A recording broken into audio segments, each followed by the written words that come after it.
அஸ்ஸலாமு அலைக்கும் வரஹ்மத்துல்லாஹி வபரகாத்துஹு.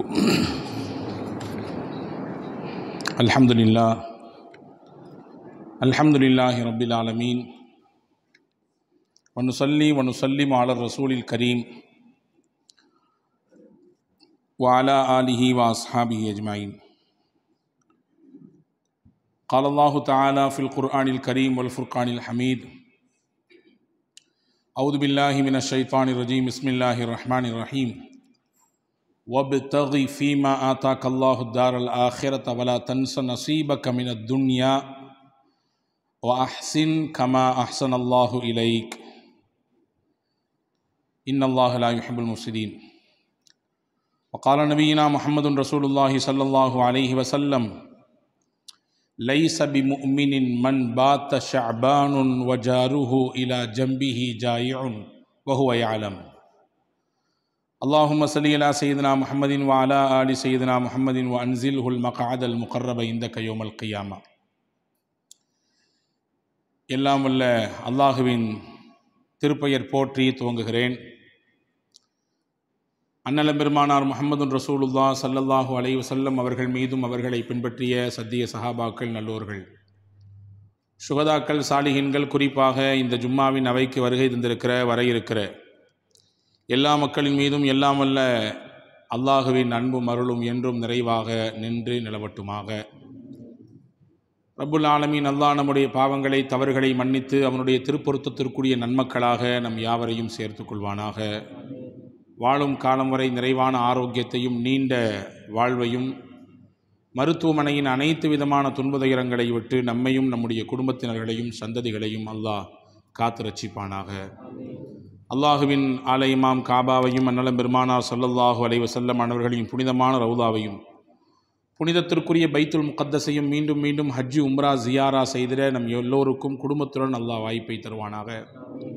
உலகை விட்டு மூச்சடங்கும் நேரத்திலே லா இலாஹ இல்லல்லாஹ் முஹம்மது ரசூலுல்லாஹ் என்ற கலிமாவை சொல்லி நம்முடைய ஆத்மாக்கள் உடலிலிருந்து பிரிந்து நாளை மறுமையிலே சுவனமாம் ஜன்னத்திலே நம்மையும் நம்மை பெற்றவர்களையும் நமக்கு கல்வி தந்து உருவாக்கிய உஸ்தாத்மார்களையும் நம்மிடத்திலே துவாவுக்காக வேண்டிக் கொண்ட எல்லா மக்களையும் அல்லாஹ் நபிகள் நாயகத்தின் தலைமையின் கீழே ஜன்னத்துல் ஃபிர்தௌஸிலே ஒன்றிணைப்பானாக.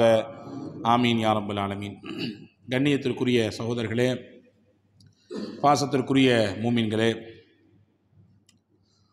உலகம் இன்றைக்கு வளர்ச்சியை கண்டிருக்கிறதா இல்லை வீழ்ச்சியை கண்டிருக்கிறதா என்று நம்மிலே கேள்வி கேட்டால் எல்லோரும் கண்ணை மூடிக்கொண்டு பதில் சொல்லுவோம். எவ்வளவு வளர்ச்சி!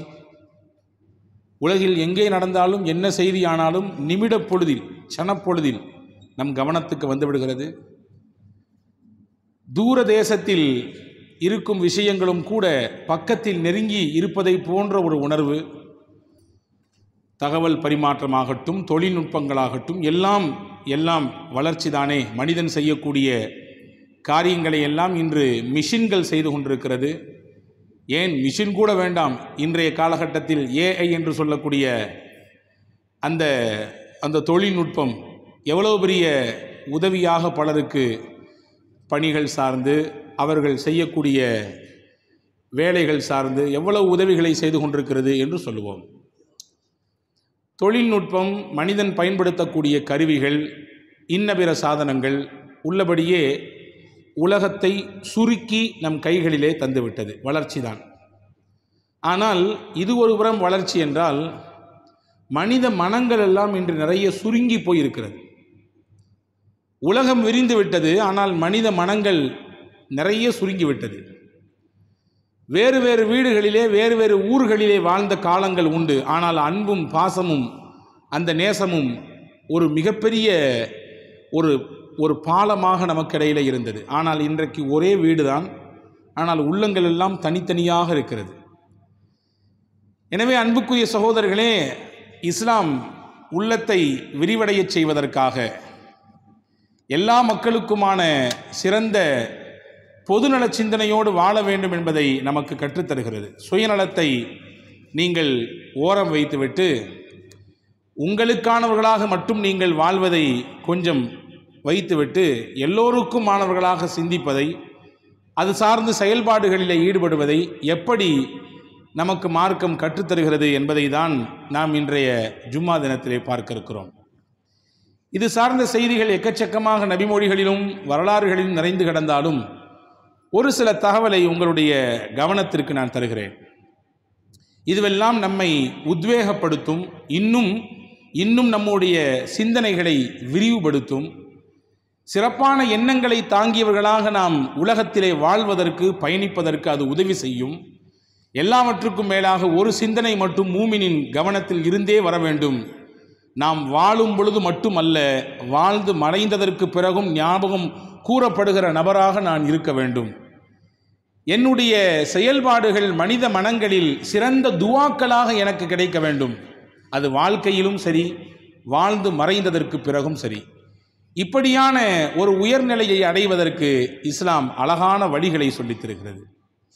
அன்பு பெருமக்களே, சையதுனா அபூபக்கர் சித்திக் ரலியல்லாஹு அன்ஹு அவர்களுக்கு பல சிறப்பு பண்புகள் இருக்கிறது. சிறந்த நிறைய குணங்களுக்கு சொந்தக்காரர் சையதுனா அபூபக்கர் சித்திக் ரலியல்லாஹு அன்ஹு. நபிகள் பெருமானார் ஸல்லல்லாஹு அலைஹி வஸல்லம் அவர்களுடைய குணங்களை போற்றி பாராட்டி எவ்வளவு பெரிய உயர்ந்த குணங்களுக்கு சொந்தக்காரர் என்பதை நபிகள் பெருமானார் ஸல்லல்லாஹு அலைஹி வஸல்லம் அடையாளப்படுத்தினார்கள் என்றால், உங்களிடத்தில் இருக்கிற இந்த தன்மைகள், இந்த பண்புகள் எல்லாம் சொர்க்கவாதிகளுக்குரிய பண்புகள் என்பதை பெருமானார் ஸல்லல்லாஹு அலைஹி வஸல்லம் அடையாளப்படுத்தினார்கள். அதிலே ஒன்றுதான் ஹதரத் அபூபக்கர் ரலியல்லாஹு அன்ஹு தனக்கு மட்டும் சிந்திக்கக்கூடியவர்களாக இல்லை, தன் போன்ற எல்லா மக்களுக்குமாக யோசிக்கக்கூடியவராக, எல்லோருக்கும் சேவையாற்றக்கூடிய ஒரு சேவையாளராக ஹஜ்ரத் அபூபக்கர் ரலியல்லாஹு அன்ஹு தன்னை அடையாளப்படுத்தி கொண்டார்கள். அவர்கள் ஹலீஃபா தான், ஜனாதிபதி தான். அவர்கள் உத்தரவிட்டால் பலர்கள் வேலை செய்வதற்கு தயாராக இருந்தார்கள் தான். அவர்கள் கண் அசைவை எதிர்பார்த்து உத்தரவு, இதுவே நாங்கள் செய்கிறோம் என்று செய்வதற்கு ஆட்கள் நிரம்ப இருந்தார்கள் தான். இருந்தாலும் கூட அபூபக்கர் சித்திக் ரலியல்லாஹு அன்ஹு சில விஷயங்களை தானாக முன்வந்து செய்வார்கள். அது மக்கள் நலன் சார்ந்த விஷயங்களாக இருக்கும். அதிலே கூடுதல் கவனம் எடுத்தார்கள். பொதுவாகவே அபூபக்கர் ரலியல்லாஹு அன்ஹு அவர்களுக்கும் உமர் ரலியல்லாஹு அன்ஹுவிற்கும் ஆரோக்கியமான போட்டி நிலவி கொண்டே இருந்தது. நமக்கு தெரியும், நன்மைகள் விஷயத்திலே இருவர்களும், இரண்டு பெரிய சஹாபாக்கள், இருவர்களுக்கும் இடையிலே நன்மைகளில் போட்டி இருந்தது. இவரை விட இன்னைக்கு நான் முந்திவிட வேண்டும் நன்மையில், இந்த தடவையாவது இவரை நான் ஜெயித்து விட வேண்டும் இந்த காரியத்தில் என்ற ஏக்கமும் தவிப்பும் உமர் ரலியல்லாஹு அன்ஹுவிற்கு தொடர்ந்து இருந்தது. அது பல கட்டங்களிலே வெளிப்பட்டது. நமக்கு தெரியும், தபூக்குடைய யுத்தத்திலே பெருமானார் ஸல்லல்லாஹு அலைஹி வஸல்லம் கேட்ட அந்த நிகழ்ச்சியும் அதற்கு இரண்டு சஹாபாக்களும் சொன்ன பதிலும் மிகப்பெரிய நமக்கு ஒரு பெரிய ஒரு உந்து சக்தியாக இருக்கிறது.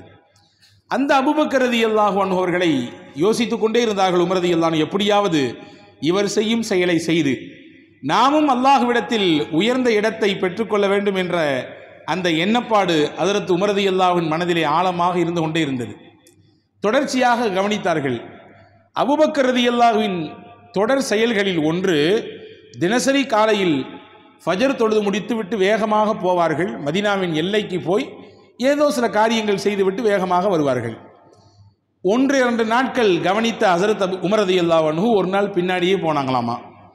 போய் பார்த்தால் அங்கே ஒரு குடிசை, அந்த குடிசைக்குள்ளே ஒரு வயதான மூதாட்டி, அந்த அம்மாவுக்கு ஏதோ செய்துவிட்டு அபூபக்கர் ரலியல்லாஹு அன்ஹு வர்றாங்க.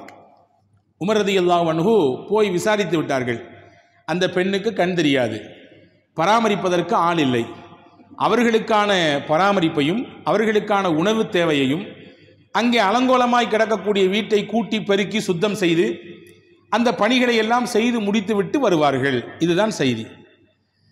உமர் ரலியல்லாஹு அன்ஹுடைய சிந்தனையில் இந்த விஷயம் இருந்தே வந்தது.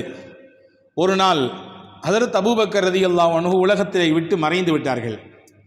அவர்கள் இறப்பு செய்தியை கேட்டு பல சஹாபாக்களுக்கு மிகப்பெரிய வருத்தம். உமர் ரலியல்லாஹு அன்ஹுவிற்கும் பெரிய வருத்தம் தான்.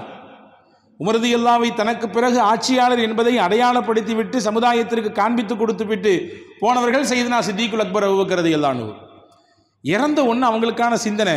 உமர் ரலியல்லாஹு அன்ஹு நினைச்சாங்க, இனிமேல் தினசரி அபூபக்கர் செய்கின்ற வேலையை நாம் செய்ய வேண்டும். அந்த அம்மாவுக்கு போய் எல்லா பணிகளையும் செய்து கொடுத்து விட்டு வர வேண்டும். இன்னைக்கு ஆனால் முடியுமான்னு தெரில. ஏன்னா ஜனாதிபதியினுடைய மரணம் இன்று நடந்திருக்கிறது, நாளையிலிருந்து தொடரலாம்.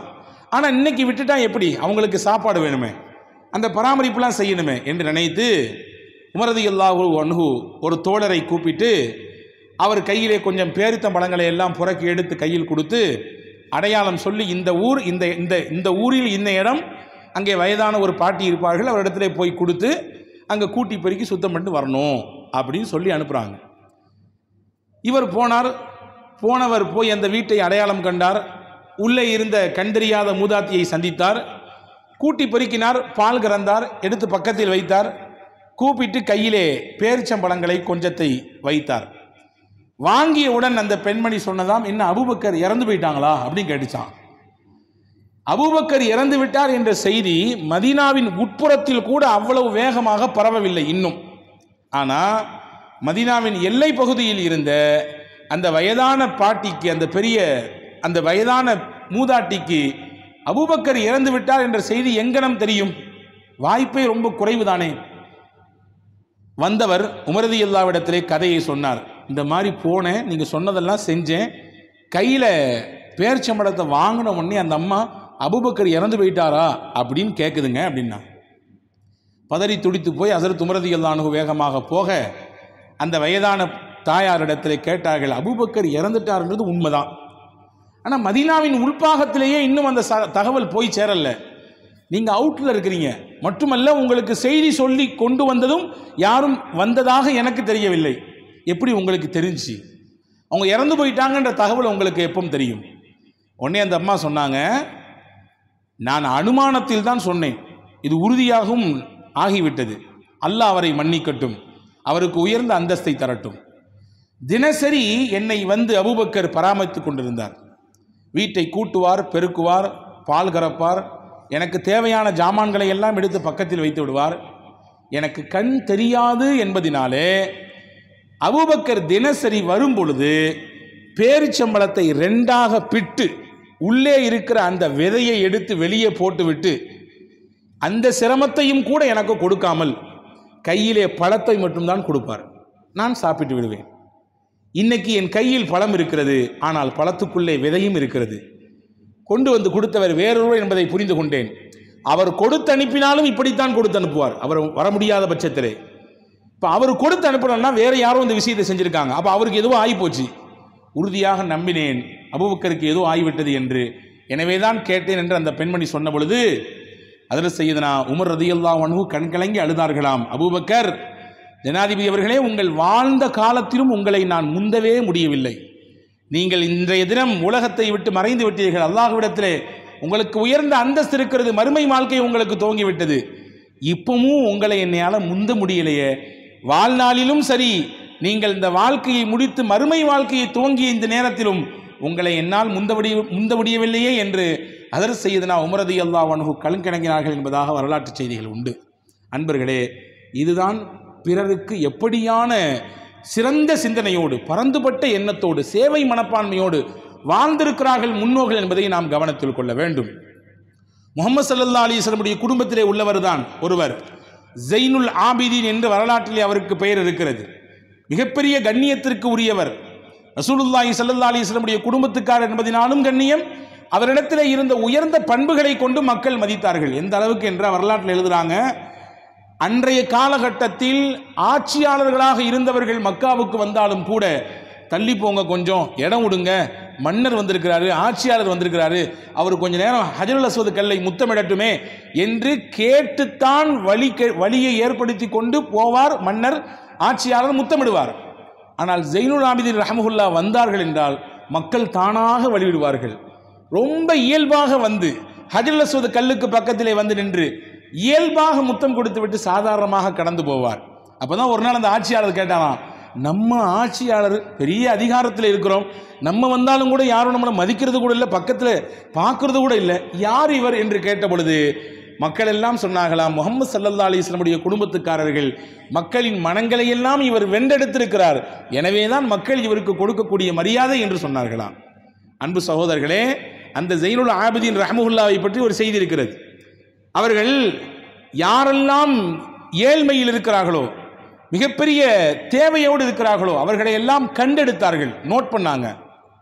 நோட் பண்ணிட்டு கூப்பிட்டு கொடுத்தல் என்பது ஒன்று, தானாக போய் செய்தல் என்பது இன்னொன்று. இந்த ரெண்டாவது வகை அல்லாஹ்வுக்கு ரொம்ப பிடிக்கும். சில விஷயங்களை கேட்டால் கொடுத்துக்கலாம் அப்படின்ற மாதிரியான நினைப்பில் சிலர் இருக்கலாம். கொடுக்கறதுல அது எந்த மாற்று கருத்தும் இல்லை. வந்து கேட்டால் நம்மள்கிட்ட உதவின்னு வந்தால் செஞ்சுக்கலாம் அப்படின்ற மனநிலை ஒன்று உண்டு.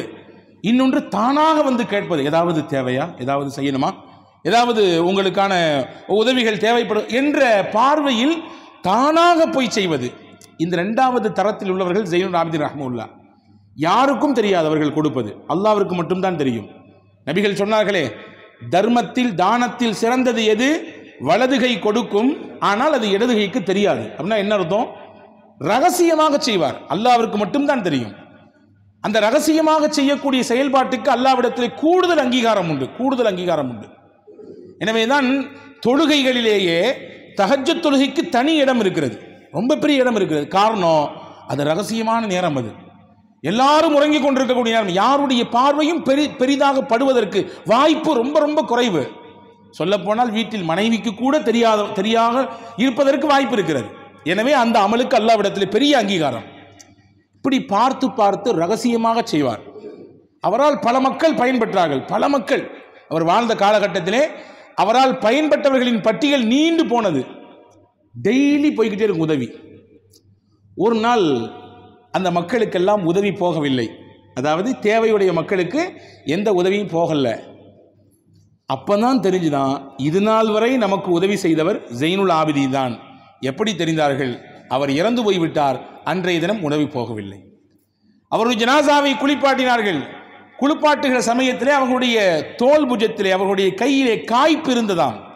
அந்த காய்ப்பை வைத்து புரிந்து கொண்டார்கள், தேவைப்படக்கூடிய மக்களுக்கு இவரே கையால் எடுத்து தோளில் வைத்து சுமந்து கொண்டு போய் அவர்களின் வீட்டில் வாசல் வைத்திருக்கிறார், அதனுடைய அடையாளம் தான் இந்த காய்ப்பு என்று மக்கள் புரிந்து கொண்டார்கள் என்ற வரலாற்று குறிப்பை பார்க்கிறோம். அன்பு சகோதரர்களே, எதற்கு நான் சொல்கிறேன் என்றால், வாழும் காலத்திலே நாம் எல்லோருக்குமான சிந்தனை உள்ளவர்களாக வாழ வேண்டும்.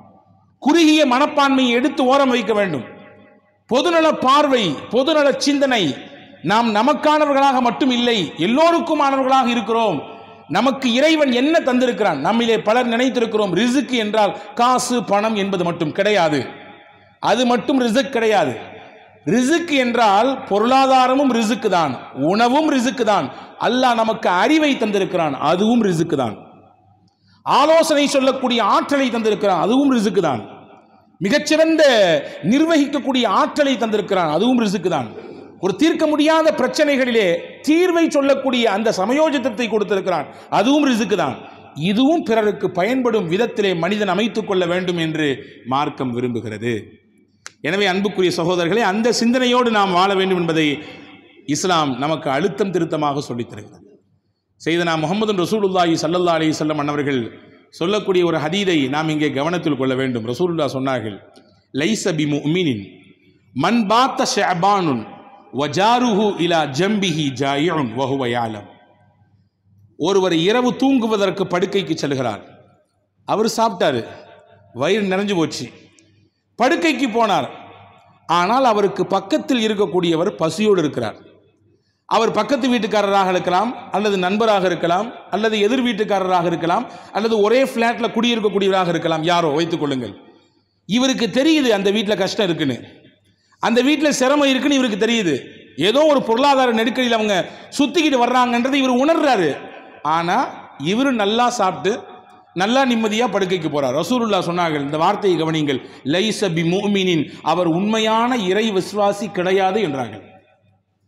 அவருக்கு பக்கத்தில் ஒருவர் பசியோடு இருக்க, அவருக்கு பக்கத்தில் இருக்க, இங்கே நாம் கவனிக்க வேண்டிய செய்தி என்னன்னா, ஒரு முஸ்லீம் பசியோடு இருக்கிறார் என்று சொல்லவில்லை பெருமானார்.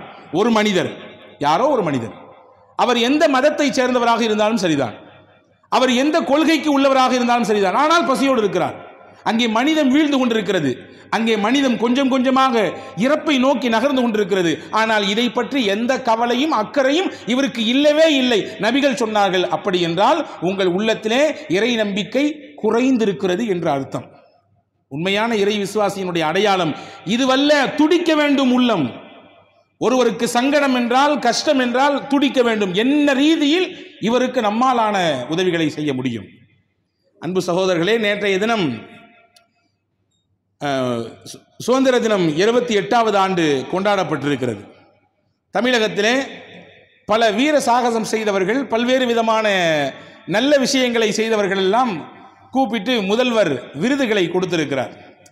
அப்படி விருது பெற்றவர்களில் ஒருவர் சமீபத்தில் கேரளத்திலே வயநாட்டிலே ஏற்பட்ட நிலச்சரிவிலே ஒரு பெண் தன்னந்தனியாக 35 பேர்களுடைய உயிரை காப்பாற்றி, வெள்ளம் கரை புரண்டு ஓடுது, காற்றாற்று வெள்ளம், இந்த கரைக்கும் அந்த கரைக்கும், இது ஒரு ஊர் அது ஒரு ஊர், இந்த ரெண்டுக்கும் பாலமாக இருந்த அந்த பிரிட்ஜு உடைஞ்சு போச்சு.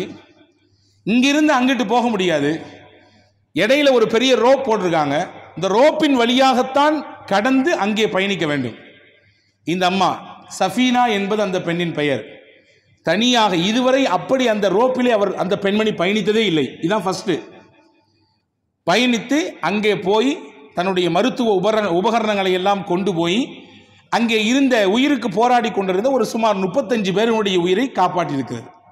இந்த பெண்ணுக்கு தமிழக அரசு கூப்பிட்டு கல்பனா சாவ்லா விருது கொடுத்து சிறந்த ஒரு பண முடிப்பு, நல்ல ஒரு மதிப்புத்தக்க ஒரு 5 லட்சம் ரூபாய் பணத்தையும் கொடுத்து கௌரவித்திருக்கிறது. அன்பு சகோதரர்களே, இங்கே கௌரவிப்பதோ விருது கொடுப்பதோ விஷயம் அல்ல, சிறப்பான விஷயம், உண்மையிலேயே அது பாராட்டுக்குரிய விஷயம். குறுகிய நாட்களில் உடனே முடிவெடுத்து அந்த பெண்மணியை அங்கீகரிக்கணுன்ற சிந்தனையில் உள்ளபடியே இது பாராட்டுக்குரியது. ஆனால் இந்த விருதை வாங்கிட்டு பேட்டி கொடுக்கறதுக்கு வருது அந்த அம்மா.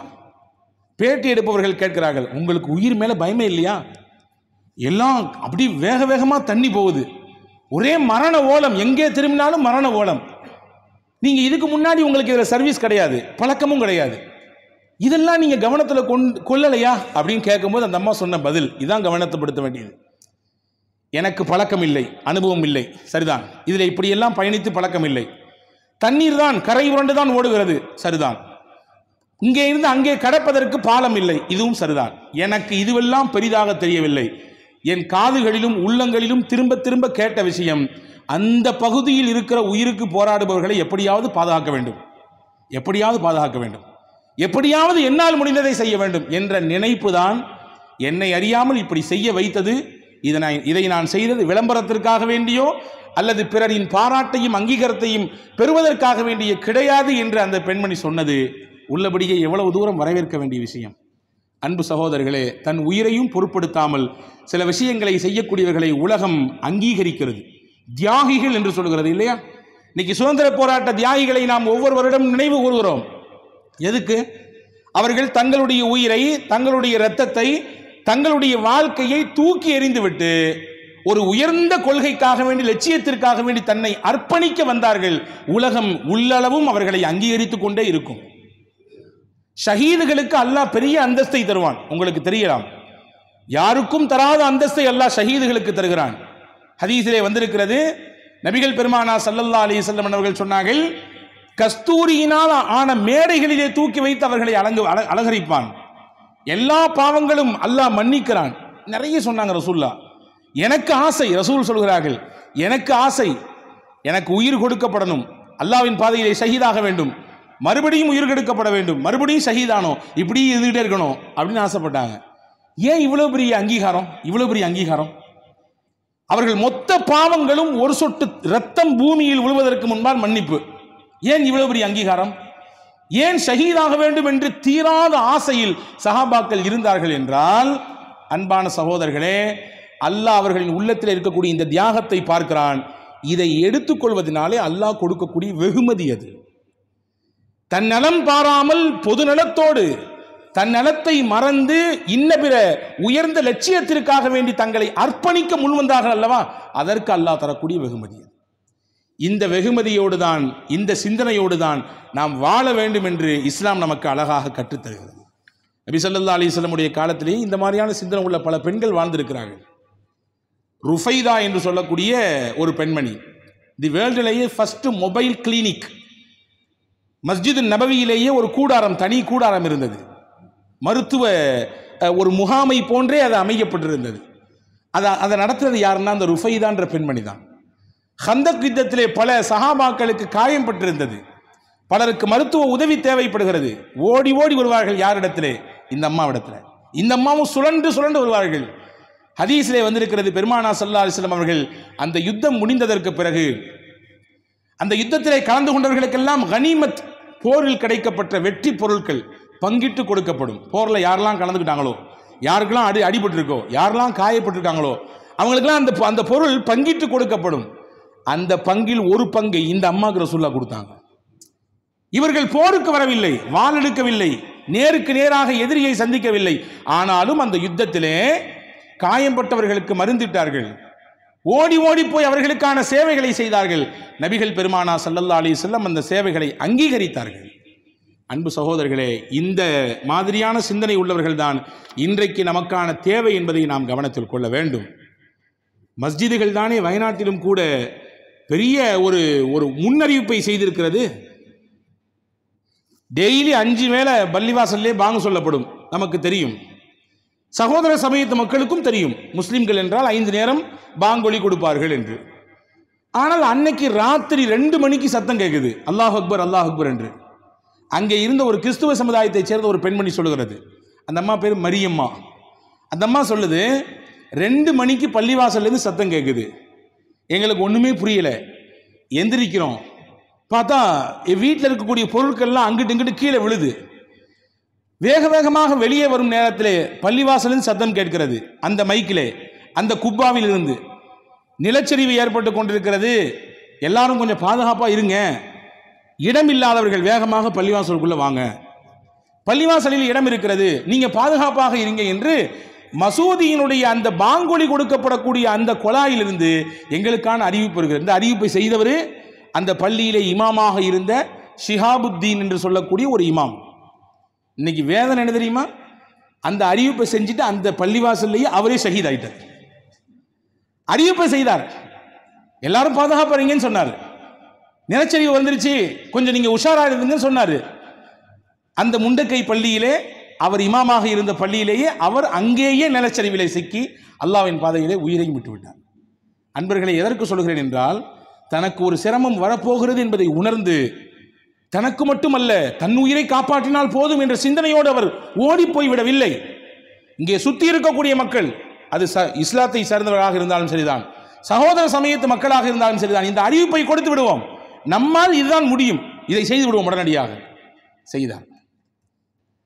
பள்ளிவாசல்கள் தான் பல சமயங்களிலே சமய நல்லிணக்கத்தின் அடையாளமாக இருந்து கொண்டிருக்கிறது காலத்திற்கும். அந்த அம்மா அந்த நிலச்சரிவு ஏற்பட்ட ஒரு முதல் நாள் ஒரு அம்மா ஃபேஸ்புக்கில் ஒரு செய்தியை போட்டுருந்துச்சு, ரொம்ப வைரலாக பரவச்சு. கேரளாவை சேர்ந்த அந்த குறிப்பாக அந்த முண்டக்கை என்ற பகுதியைச் சேர்ந்த ஒரு பெண்மணி, கொஞ்ச நாளைக்கு முன்னாடி எங்கள் வீட்டுக்கு 2 பேர் வந்தாங்க, வந்து ஒரு சீட்டை கொடுத்தாங்க, அந்த சீட்டை உள்ளதை படித்து பார்த்தேன்.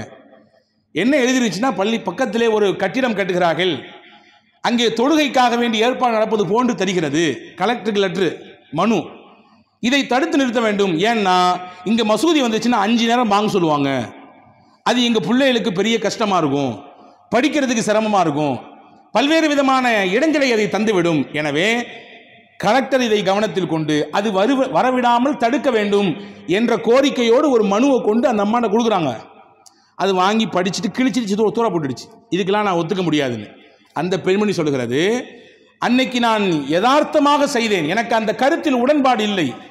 ஆனால் எந்த பள்ளிவாசல் வரக்கூடாது என்று நினைத்து லெட்டரை எடுத்துக்கொண்டு என்னிடத்திலே வந்தார்களோ அந்த பள்ளிவாசலின் மினாலவில் தான் சத்தம் கொடுத்தார்கள், பத்திரமாக இருங்கள், உங்களுக்கு இடமில்லை என்றால் எங்கள் பள்ளிவாசலுக்கு வாருங்கள், உங்களுக்கு இடம் இருக்கிறது. இங்கே மதம் ஜாதி என்பதையெல்லாம் கடந்து இது பேரிடர், எப்படியாவது உயிரை காப்பாற்ற வேண்டும், வாருங்கள் என்று கூப்பிட்டு அழைத்தார்கள். எங்களுக்கு இடம் கொடுத்தார்கள், என்னுடைய பிள்ளைக்கு தொட்டில் கொடுத்து அங்கே தூங்க வைத்தார்கள் என்று அந்த பெண்மணி சொன்ன பதிவு மிகப்பெரிய ஒரு மனிதநேயத்தின் வெளிப்பாடாக இருக்கிறது. அன்பு சகோதரர்களே, இன்னைக்கும் எத்தனையோ இடங்களிலே நாம் பார்க்கிறோம். சென்னையில் கடந்த வருடம் பெருவெள்ளம் ஏற்பட்டது இல்லையா?